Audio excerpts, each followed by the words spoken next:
¿Qué significa cuando la Biblia habla de la provisión? ¿O qué significa que Dios es un Dios proveedor? La característica principal de la provisión divina es que Dios es el único que puede producir sin ningún recurso. Para que usted pueda producir algo, usted necesita un recurso, materia prima. Es decir, usted va a producir camisas, usted necesita textiles. Usted va a producir alimentos, usted necesita una materia prima. Pero Dios es el único que provee, que produce sin tener materia prima. Y el capítulo 17 está envuelto, está presentándonos 3 años y medio en los cuales va a haber sequía. Y en esta sequía, 3 años y medio de sequía, Dios va a obrar en medio de esa sequía por un profeta llamado Elías.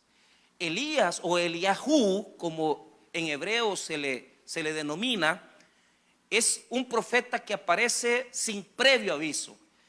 La presentación de Elías es casi como algunos dicen, se presenta como un torbellino y desaparece en un torbellino, porque cuando Elías desaparece, también se va en un torbellino, porque aparece en el verso 1 del 17. Mira lo que dice: entonces Elías Tisbita, que era de los moradores de Galaad, dijo a Acab: vive Jehová, Dios de Israel, en cuya presencia estoy, que no habrá lluvia ni rocío en estos años, sino por mi palabra. Entonces aquí se presenta Elías de una forma inusitada, de una forma manifiesta, pero no se conocen sus orígenes, no se sabe de dónde, quiénes eran sus padres, su genealogía. Él se presenta en un tiempo donde Israel estaba viviendo en un tiempo de adoración idolátrica. Estaban adorando a Baal, el dios de la fertilidad mesopotámica, cananea, y adoraban a Jehová, a Yahvé, el Dios hebreo o el Dios israelita, como nosotros podemos ver en las tradiciones que aparecen en el Antiguo Testamento. Entonces, ¿por qué ellos querían adorar a Baal? Porque tenían la percepción que era el Dios de la lluvia y de la fertilidad. Baal tenía una esposa llamada Astarte, con la cual él se consideraba que estos dioses míticos, estos dioses que se presentaban en el Antiguo Testamento, eran adorados a través de ofrendas, pero se les adoraba teniendo relaciones sexuales. Y por eso es que el culto a Baal era fuerte en Mesopotamia y en Canaán. El culto a Baal era fuerte. Entonces, había una princesa llamada Jezabel, que fue la esposa de Acab, que trajo este culto a Israel. Fue ella la que introdujo la adoración a Baal y a Astarte. Y lo que sucede es que hay sequía porque el pueblo ha abandonado a Dios, porque el pueblo se ha apartado del Señor y está adorando a Baal y al Señor. Y Dios no permite una competencia, no permite que nada se compare a Él.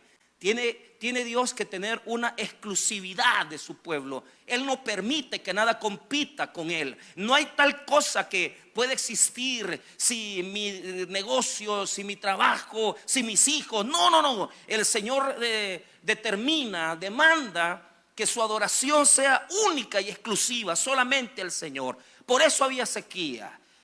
A este se le llama el ciclo de Elías, porque va a durar desde el capítulo 17, el capítulo 18, y vamos a llegar hasta el capítulo número 19 un poco, y otros textos más que andan, se incorporan en otros capítulos, pero este ciclo es el ciclo de Elías.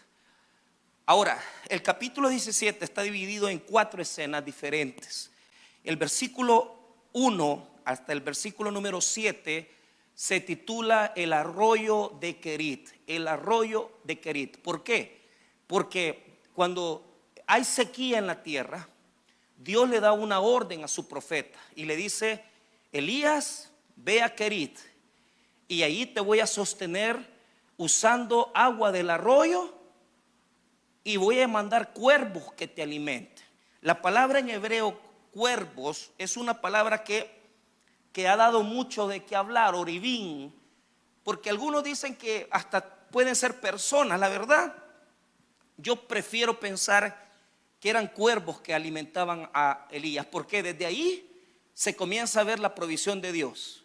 ¿Por qué razón? Porque en los tiempos de sequía, en los tiempos de escasez, Dios, sin previa producción de absolutamente nada, puede sostener a sus siervos en las necesidades. Puede sostenernos sin tener una fábrica de alimentos, sin tener graneros. Dios es un Dios proveedor que cuando manda a sus siervos, Él los sostiene aún en las crisis más precarias de su vida. El capítulo 17 tiene estas 4 escenas. Del 1 al 7 aparece el arroyo de Kerit. Del versículo 8 hasta el versículo número 16 podemos encontrar a Elías con la viuda de Sarepta. Y del verso 17 al 19 podemos encontrar la restauración de la vida del hijo de la viuda de Sarepta.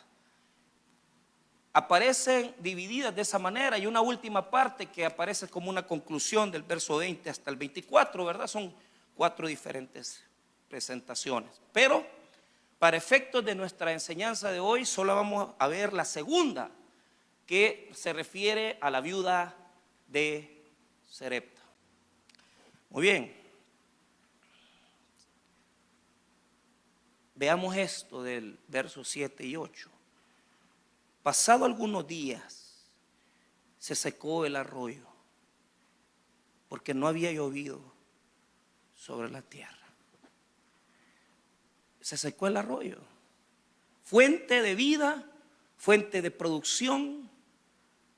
Elías se había sostenido de él por la primera etapa de la sequía, y ahora el arroyo se secó.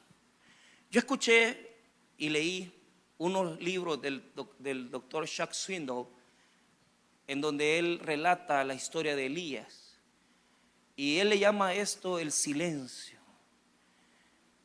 Entre el verso 7 y 8 hay un silencio, porque cuando se te acaba, cuando el arroyo se seca, cuando perdiste el trabajo, cuando perdiste la oportunidad, tú entras en un proceso que el versículo 7 y 8 no lo dice, porque no sabemos cuánto tiempo duró la etapa desde que el arroyo se secara, que se acabaran los últimos recursos de Elías, hasta que en el verso 8 se presenta la palabra. Diga conmigo la palabra. Lo que está haciendo el escritor bíblico es dándole una relevancia a la palabra. ¿Por qué? Porque a veces la palabra no tiene valor si no tenemos escasez, si no tenemos crisis. No es hasta que perdemos el trabajo, no es hasta que estamos en una situación de salud cuando la palabra tiene relevancia. Entonces el autor bíblico quiere que nosotros pongamos los ojos en la palabra. ¿Por qué? Porque el arroyo se secó, entramos al silencio, y en el silencio encontramos la palabra. En el 7 el arroyo se seca, entramos en un proceso de silencio.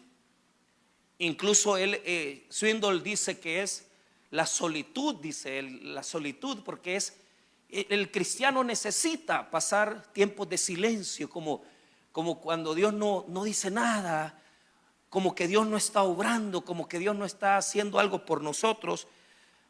Pero es entre el verso 7 y 8 que nosotros aprendemos a madurar, a crecer. Porque lo que define es qué vamos a hacer ahora.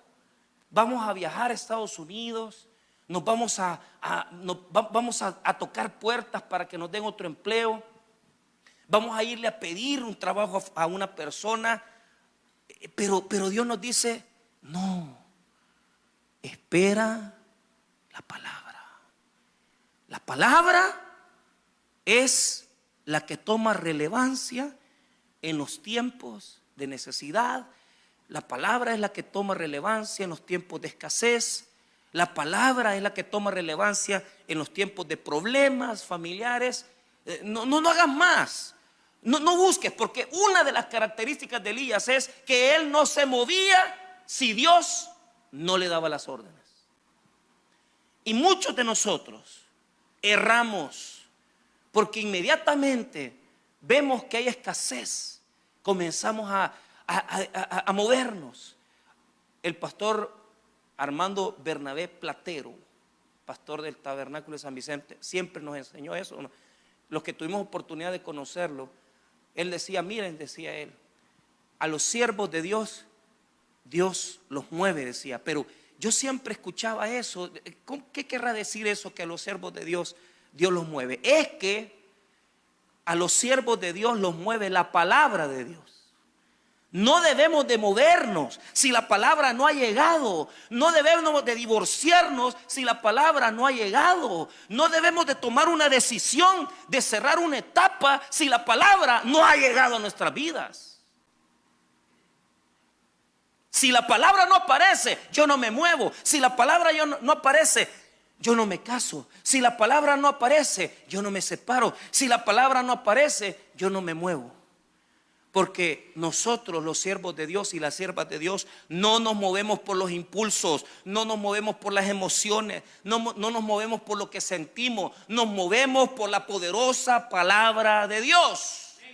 Y cuando usted está pasando su tiempo de crisis, es indudable que lo que tiene que hacer es venir a la iglesia. Métase el día miércoles, métase el día viernes, métase el día domingo, porque Dios va a hablar a su vida en tiempo de escasez. Y aquellas palabras que tal vez no le ha puesto usted atención, cuando hay escasez, esas palabras comienzan a dar vida a nuestros corazones y comienzan a darnos una nueva intención y dirección a la vida. Yo tengo ganas de hacer muchas cosas.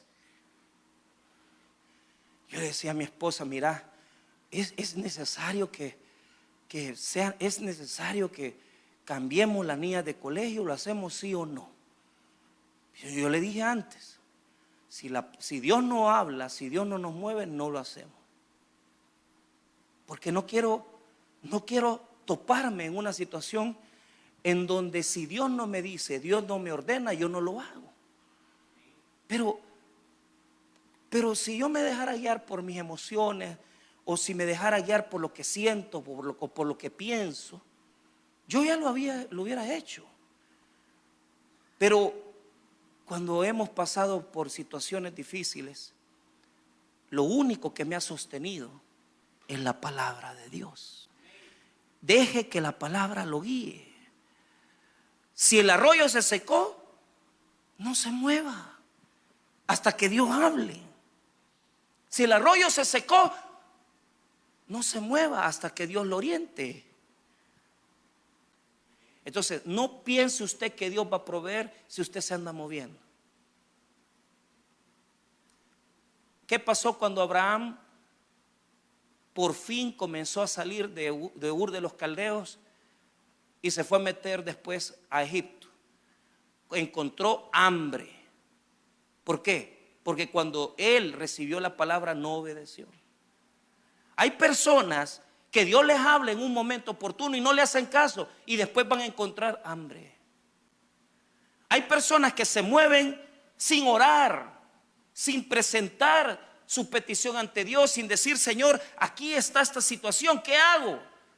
Entonces, no te quejes si encuentras hambre, porque Dios le provee al que obedece su palabra. La pregunta es, ¿qué hace usted entre el verso 7 y 8? Vuelva a ver estos versículos y vuélvalo a leer. Vea lo que dice el 7. Pasados algunos días se secó el arroyo porque no había llovido. Sobre la tierra había sequía. Ahora mire el espacio entre el 7 y el 8. Vino luego a él palabra de Jehová diciendo. Y aquí está la orden. Diga conmigo la orden. Muévase por las órdenes de Dios. Muévase por el fluir de Dios en su vida. Por eso tenemos que estar adorando. Por eso tenemos que venir a la iglesia. Por eso molestamos que entreguen temprano el tiempo. ¿Por qué? Porque la gente necesita fluir en la palabra. Si vamos a solventar nuestras necesidades, es en la palabra, en la predicación, en la alabanza.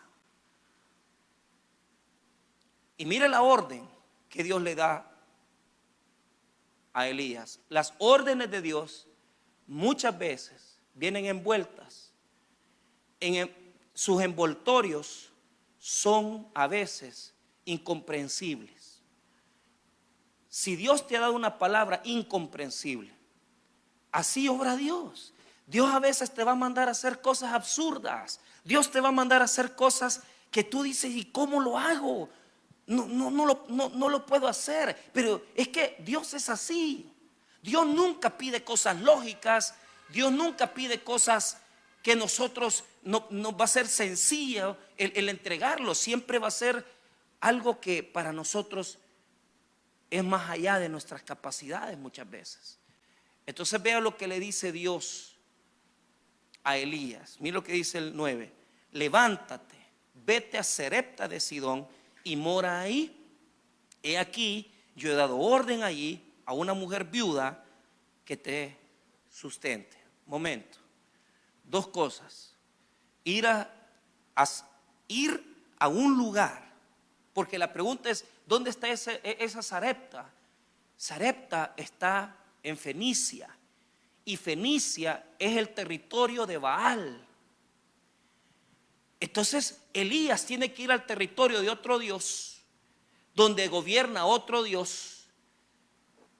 Si le hubiera dicho Dios a Elías, ve allá a la tierra de Israel, ve a Samaria, allá va a haber una viuda que te va a sustentar. Entonces para Elías hubiera sido fácil. Pero es que cuando Dios nos da órdenes, nos exige cosas incomprensibles. A veces Dios te va a decir, tienes que hacer esto, tienes que ir a este lugar, tienes que hacer la otra. Él exige cosas que muchas veces para nosotros van a ser incongruentes. Otra cosa, ¿cómo una viuda va a mantener a un profeta? Las viudas se morían de hambre. Habían tres personajes que representaban la pobreza en Israel. Uno era la viuda, el segundo era el huérfano y el tercero era los extranjeros, porque no tenían tierra. Eran los tres más pobres de Israel. Y Dios le está diciendo a Elías, anda a la tierra de Baal, a donde domina Baal, y anda donde una viuda que probablemente no tiene recursos, porque he dado una orden. Y mire, esto es bien interesante porque dice la orden, cómo maneja las órdenes Dios. Y quiero que usted note esto. En el versículo 9 está la orden y en el verso 10 está la ejecución de la orden. Y le vuelvo a confrontar, escuche bien. ¿Cuánto tiempo deja usted pasar entre el verso 7 y 8? Entre que Dios seca el arroyo, el silencio de Dios y la palabra. Pero ahora que recibe la palabra, vienen las cosas incomprensibles de Dios. Vienen las cosas que tú no te propones y tú dices, ¿y cómo pues nos vamos a meter a esto? Hazlo. Pero ¿qué es lo que sucede? A veces no cumplimos lo que Dios nos ordena. No cumplimos lo que Dios nos ordena.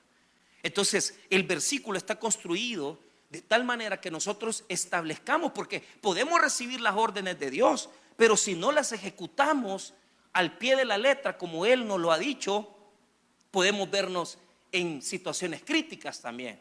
Entonces hay diferencia entre el momento del silencio, que no recibimos la voz de Dios, y hay otro momento también igual, cuando nosotros recibimos la orden de Dios y nos dice, hace esto, y no lo hacemos. Y no lo hacemos, no lo queremos hacer. No lo hacemos porque nos cuesta creerlo, porque decimos, no lo hagamos así, hagámoslo de otra manera. No, es que no le ponga a Dios restricciones, no le ponga a Dios límites. Deje Deje que Dios sea Dios en su vida.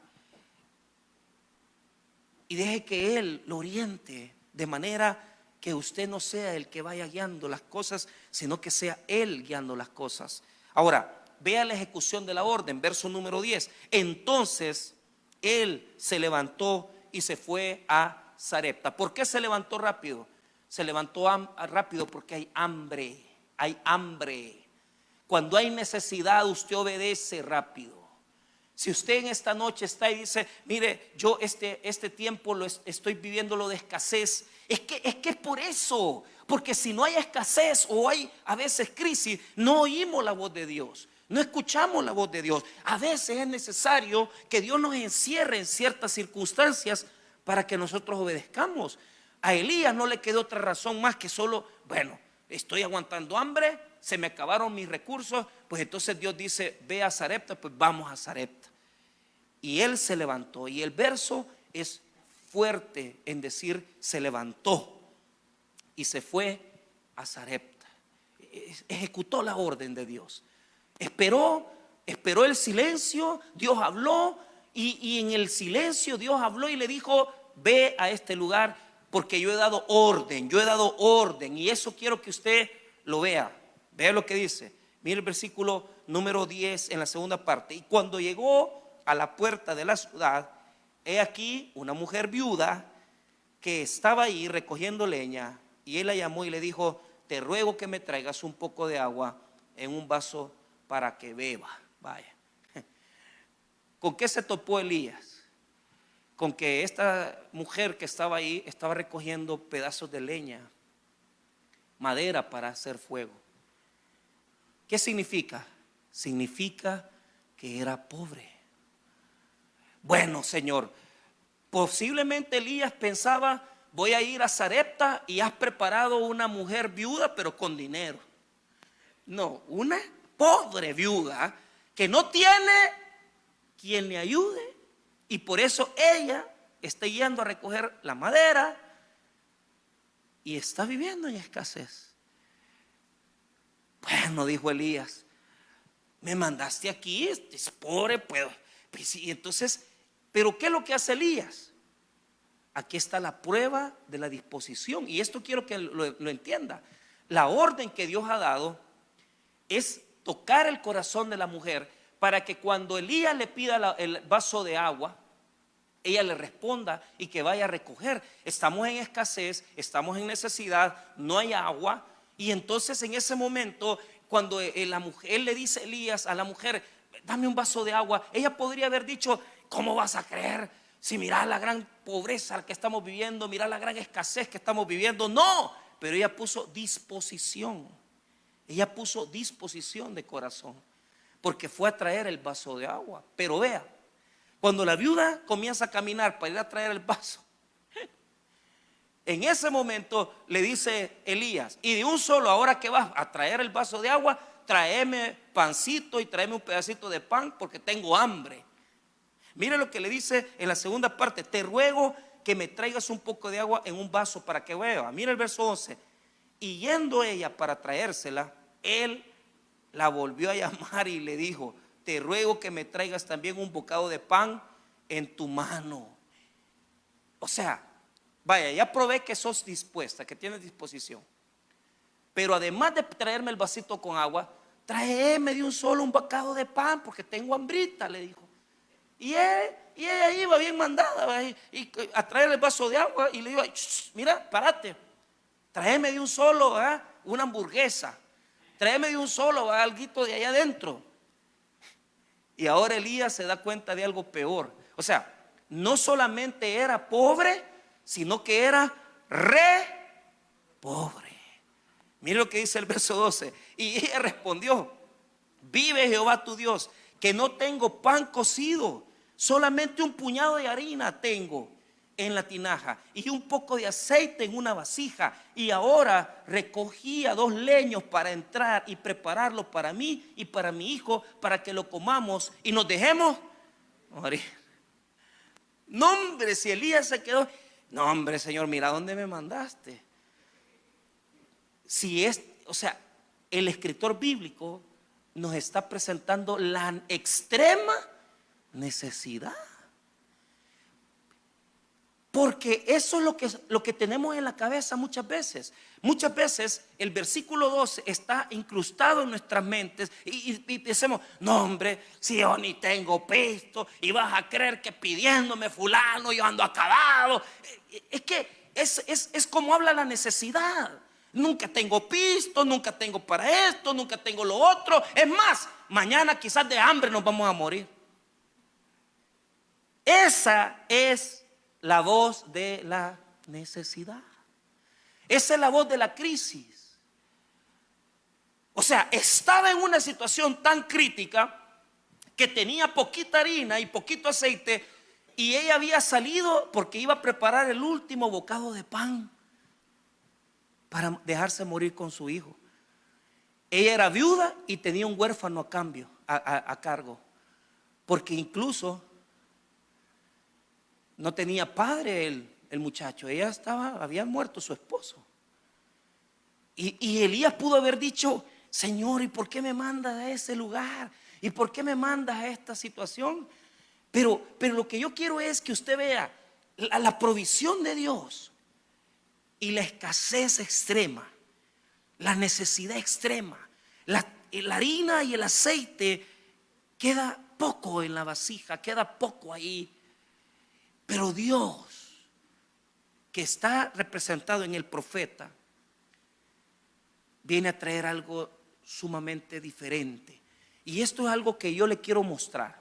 Mire bien, deje de andar. Hay gente que dice, por la fe vamos a meternos a tal cosa, por la fe vamos a sacar un carro nuevo, por la fe vamos a hacer. Mira, yo conozco tanta gente que por la fe han cometido los peores errores de su vida. Porque no se trata de positivismo. Yo no les vengo a decir a ustedes, miren hermanos, tengan fe, hablen positivo, porque esta señora estaba hablando lo peor. O sea, encima que no tiene comida, encima de eso se estaba dejando morir. Ese es el lenguaje de la necesidad. Ese es el lenguaje de la crisis. Y muchos estamos metidos en ese mundo donde lamentablemente no vemos más allá. Porque como esta mujer era hija del dios Baal, y Baal tiene a muchos así. ¿Y quién es Baal? Baal es eso. Baal es la división. Baal es aquellos que vienen y dicen, no, es que mira, pastor, yo vengo a la iglesia, pero pues sí, yo vengo de vez en cuando. ¡Ey! O Baal o Jehová. Mira cómo te tiene Baal. Mira cómo te tiene Baal. Pisto ganás porque tus 600 pesos te los haces, pero no te alcanza para nada. Dinero ganás porque salario cobras. Pero ¿qué es lo que sucede? Cada vez que vas prosperando viene una enfermedad, viene una crisis, viene una cosa. Es que Baal es así. Baal nos dice, mira, no importa que vayas a la iglesia, si con solo que de vez en cuando, ¿verdad? Vayas, des una ofrenda. Pero siempre hay algo que compite con Dios. Lo que está presentando el texto bíblico es que Baal tiene a sus adoradores en miseria. Baal tiene a sus adoradores en miseria, aguantando hambre, necesidad. Dios demanda una sola cosa. Una sola cosa demanda Dios. ¿Y qué demanda Dios? Cuando ella le dijo esto al profeta, no tengo más para darte. Pero mire lo que le dice el profeta, verso 13. Elías le dijo, primero la consuela, no tengas temor, no tengas miedo. Si usted tiene miedo a lo que viene en el 2024, yo le digo, no tengas temor, no tengas miedo. Pero una cosa te voy a decir, poneme atención a lo que te voy a decir. Mira lo que dice ahí, ve, haz como has dicho, pero hazme a mí primero de ello una pequeña torta cocida debajo de la ceniza y tráemela. y tráemela. Y después harás para ti y para tu hijo. ¿Qué le demanda a Dios? Tráeme la torta cocida a mí primero. A mí primero. ¿Qué significaba que ella cociera la torta de pan para el profeta? Significaba que ella le estaba dando lo único que tenía. Su vida estaba ahí, porque era lo último que ella iba a cocinar para ella y su hijo. Pero ella tuvo que aprender a confiar en Dios y decir: te voy a dar lo que tengo, porque ese pan y lo que le exigió el profeta era la vida de ella. Es tan fácil entender que Dios exige para él lo primero y lo que tenemos. Cuando ella viene y le prepara la torta a él, le está diciendo: hey, aquí te doy lo que tengo, yo no tengo nada más. ¿Qué tenés en tu vida? Es que es como aquella alabanza de, a mí me encanta, casi yo lloro con esa alabanza de cuando se canta en el seminario: tú, pescador de otros mares. Pero mire qué bonito: en mi barca no hay oro ni espadas, tan solo redes y mi trabajo. ¿Qué tenés? ¿Qué tenés? ¿Tenés solamente un poquito? ¿Tenés solamente un poco de dinero? ¿Tenés un poquito de fama? ¿Tenés un poquito de recursos? Lo que Dios quiere es que le demos a Él lo que tenemos, porque Él ha prometido que si nosotros le damos a Él lo que tenemos, Él va a multiplicar con abundancia lo que tenemos en nuestra vida. Y esto es algo revelador. ¿Por qué? Porque ¿sabe cuál es el problema? El poquito o sea, a veces nosotros tenemos en nuestra casa miseria, ¿verdad? ¿Y cuál es tu idilio? Solo porque, o sea, no tenés tiempo para venir a la iglesia y porque tenés que trabajar y por eso no venís. Esa tu miseria no le querés entregar a Dios. ¿Por qué no le decías al Señor: Señor, te doy lo que tengo? Cuando oímos la alabanza de Ricardo Quinteros, se refiere a esta viuda. A esta viuda y a la del Nuevo Testamento. Porque ¿qué dice la de Ricardo Quinteros? Como aquella viuda, todo lo que tengo te doy. Y si en mí hay algo más, tómalo, Señor. Cuando vio Jesús que la viuda estaba poniendo todo el dinero, porque ese texto se elabora con este texto. El texto de Lucas se elabora con este texto de Reyes. ¿Qué es lo que estaba haciendo la viuda? La viuda estaba poniendo todo lo que tenía. ¿Qué está haciendo esta viuda? Está poniendo todo lo que tiene, pero primero es Dios. Lo que Dios demanda de nosotros es nuestra vida. Él no quiere pedacitos de nuestra existencia. Él no quiere hora y media el domingo en un culto. Él lo que demanda de nosotros es nuestra vida como una ofrenda agradable a Él. Pero mientras nosotros no entendamos eso y sigamos jugando con Baal y con Jehová, la escasez estará en nuestra vida perenne. ¿Por qué? Porque mientras tú estás diciendo: este poquito de harina, este poquito de aceite, ¿y cómo voy a ir a estudiar este año? ¿Y cómo voy a pagar el bus y el microbús? ¿Y cómo voy a hacer para pagarle el estudio a mis hijos? ¿Y cómo voy a hacer cuando ya entren a clase? Y vos estás hablando tonterías absurdas. Vos estás diciendo: ¿y cómo voy a hacer, Señor? Si mira cómo estoy de enfermo. Si yo comiéndome un pedazo de pan estoy y después me voy a dejar morir. Y Dios dice: en la tierra vos estás hablando que no tenés para comer y que te vas a morir de hambre mañana. Y yo en los cielos he preparado abundancia. Mientras los cielos dicen que va a haber abundancia, vos decís que hay necesidad. Te voy a decir una cosa: En el mundo no pasa lo que tú dices, en el mundo pasa lo que el cielo dice. Y si el cielo dice que vas a comer en abundancia, vas a comer y te va a alcanzar y Dios te va a bendecir con tu salario. No es necesario que ganes $2,000. Es necesario que te apegues a la palabra del Señor y dejes que se haga lo que el cielo dice. No les oigo convencidos. ¿Sabe por qué? Nos gusta más el arroyo de Querit. El arroyo está ahí. ¿De qué comes? Es que yo como de un negocito que tengo en el mercado. Es que yo como, pastor, desde el trabajo que me han dado ahí, ¿verdad? En un negocio fuerte. Yo gano mi dinerito. Que no entendés lo que te está diciendo Dios.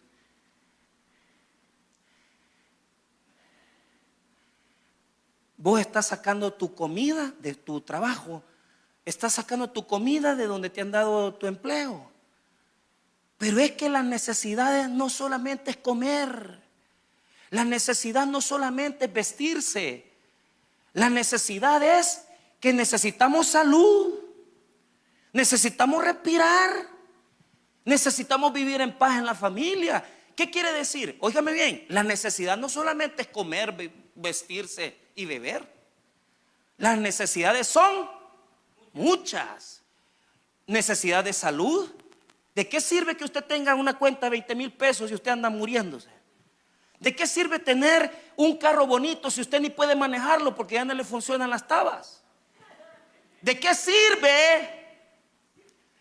¿De qué sirve que usted tenga comida en su refrigerador abundantemente si a todo le cae mal porque no puede comer, porque se le sube el azúcar, se le sube la presión, se le sube todo, se le sube y no puede comer ya nada sino que puro puré de niño?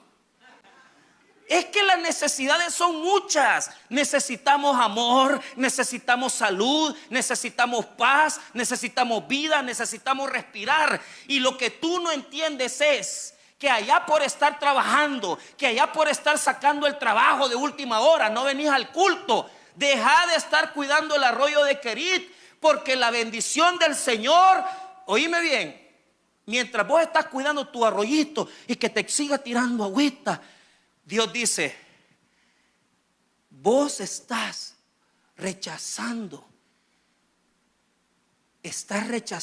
lo que yo tengo para ti. Porque los cristianos no vivimos del arroyo de Querit.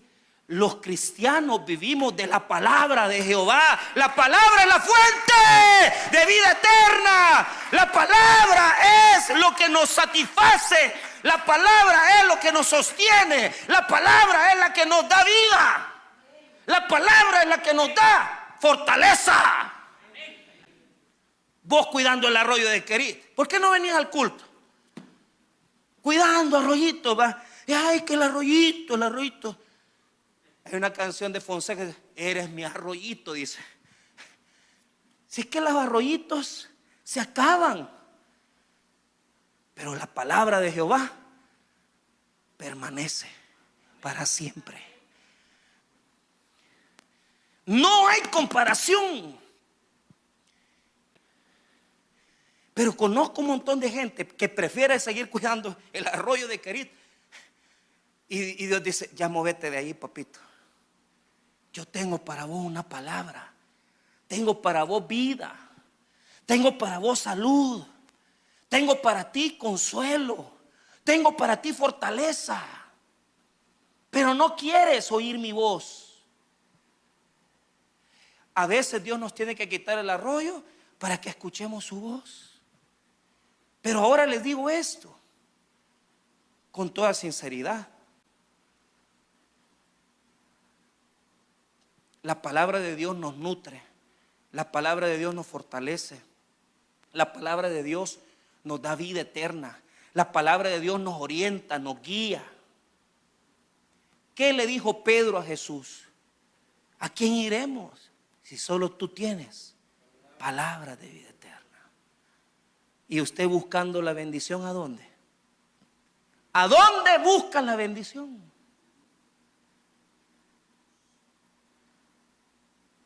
Ah, no, es que no le puedo fallar a fulano porque él Dios guarde, él conmigo. No, hombre, cálmese. Si la bendición es de Dios. Pero ¿dónde está la bendición? Está en la palabra. Y si en 3 años y medio hubo sequía, hubo mucha necesidad, pero ellos no aguantaron hambre porque vivían de lo que el cielo decía. Y el cielo decía lo que dice el verso 14. Mira lo que dice el verso 14. Porque Jehová Dios de Israel ha dicho así: la harina de la tinaja no escaseará, ni el aceite de la vasija disminuirá, hasta el día en que Jehová haga llover sobre la faz de la tierra. ¿Va?